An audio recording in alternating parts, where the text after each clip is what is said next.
مسلمانوں کی کتابوں میں، تمام مسلمانوں کی، چاہے ہماری کتابیں چاہے اہل سنت کی کتابیں ہیں، جہاں بھی امام مہدی اجل اللہ تعالیٰ فرجہ شریف کا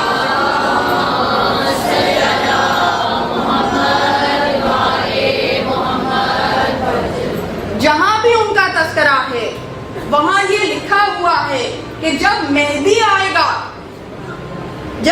آئے گا تو وہ کسی کافر کو چھوڑے گا نہیں، وہ کسی کافر کو چھوڑے گا نہیں۔ تو جس طرح علی کی نگاہ میں مومن قیمتی ہے اس طرح وقت کے علی کی نگاہ میں بھی مومن قیمتی ہے۔ تو انتظار اسی لیے ہے کہ نسلوں سے مومن باہر آ جائیں، مومنین کا انتظار ہے، ہمارا انتظار ہے۔ تو اب ہم پہ لازم ہے کہ ہم تیاری کریں اور خود کو مومنین کی صف میں شامل کر لیں، اس لیے کہ دیکھیے ایمان محکم بامقابلہ کفر محکم،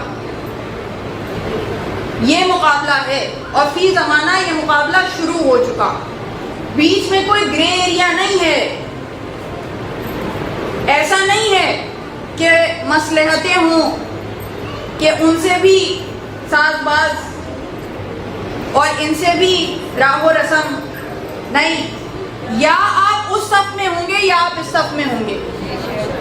تو آپ خود فیصلہ کر لیجئے کہ کس صف میں جانا ہے۔ جب یہ فیصلہ ہو جائے، یہ فیصلہ کرنا ہے کہ اس صف میں جانا ہے یا اس صف میں، بیچ میں کوئی صفیں نہیں ہے،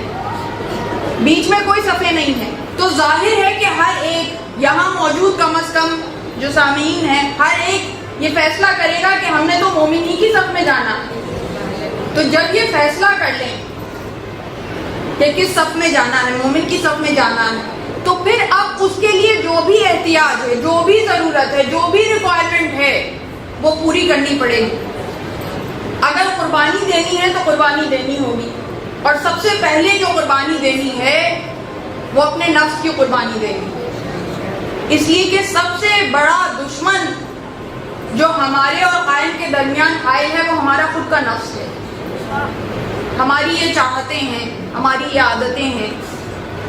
ہماری یہ ایڈکشنز ہیں،